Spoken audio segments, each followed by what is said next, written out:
Hi everyone, it's Miss Amy from Camden Public Library, and today we are going to make our own washi tape, and I want to show you a couple of them that I have done. So what you're going to need is some wax paper, okay, wax paper, some acrylic paint, a brush, and some masking tape. So this is one way that you can do it. There are lots of different ways. This just happens to be one way to do it. So what I'm going to do, so you could also you could use a brayer to do it, but we're going to do it with a brush today. So what I'm going to do is I'm going to put down a piece of wax paper, okay, and I have a surface that I can tape right to. And what I'm going to do is I'm just going to start putting down masking tape.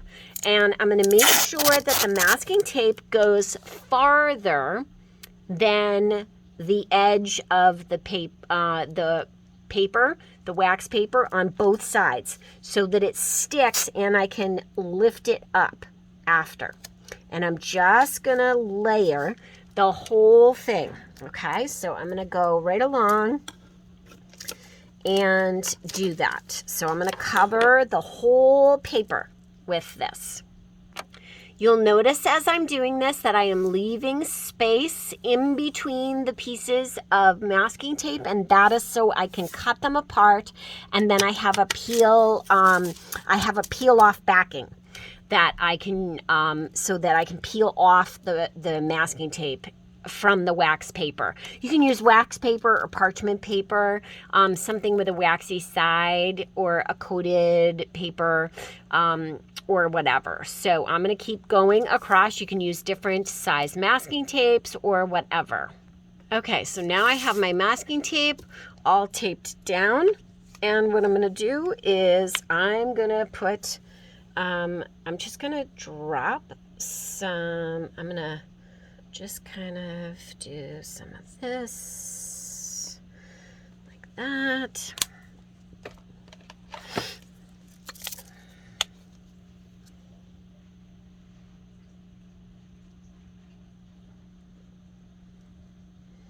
I'm going to put it all over.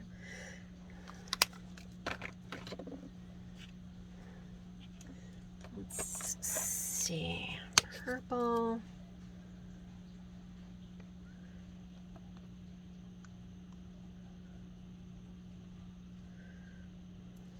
Okay.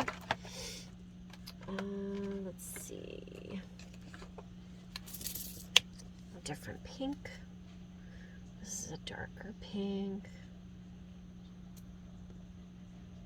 Okay. Yep. Love it. All right. And I'm going to do a little bit of blue, a light blue. There's not much left in this. So, okay, so now I have all of the colors that I'm going to use. And what I'm going to do is I am just going to start painting across, spreading them across to fill the paper. And it's okay if there is some space, because that just looks really cool when there is some white or some leftover blank space. I want to make sure that all the paint is spread, but it's okay for me to have some blank spots if I want. Okay, so there, and I'm going to go to here, like that. Okay. Yeah, I love it.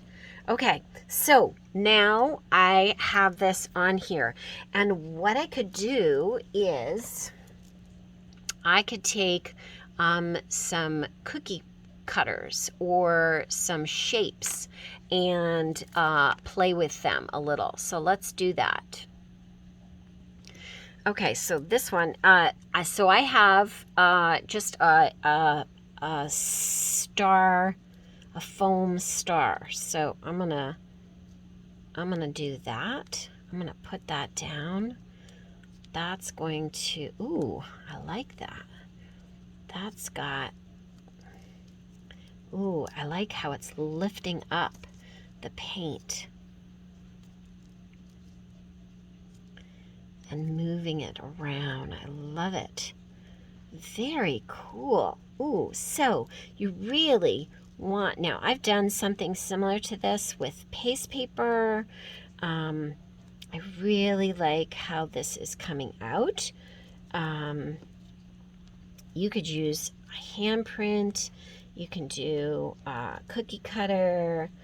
You could roll something across if you had a roller or a brayer to just get different texture all over. So I am definitely, this is picking up some of the paint and really kind of, I really like this. It's making some really cool prints. I like it a lot. I want to make sure that I get some over here and some here. I'm going to kind of, yeah, really get some around because it really is a really cool look. I really like the way it is looking. Like it a lot. It's just creating a really neat texture. I don't know if you can see that. I'm gonna zoom in a little. Yeah, you can see a little bit. It's not that easy to see. You could, I could make some circles. Ooh, I like that. So I'm just making some circles in the paint, turning it. It's just really creating some neat textures, some neat designs. This is where a cookie cutter, with a plastic cookie cutter, obviously you're not going to use one that you use in your cookies because then it would have paint over it even if you washed it. But yeah, so cool. So this really reminds me of playing with paste paper. I love this. I could play like this all day. So I'm just moving it around and just getting some textures and some other colors in there.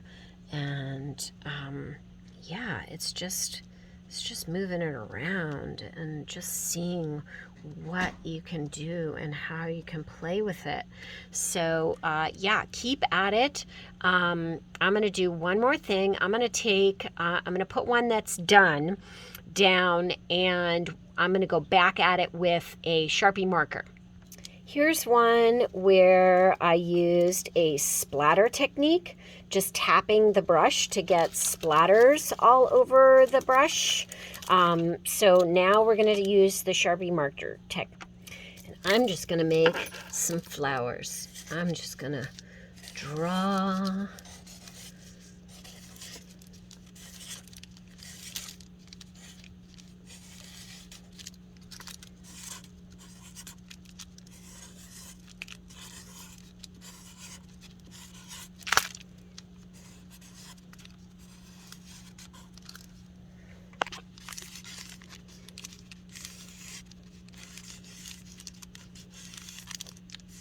I think my Sharpie marker is a little old.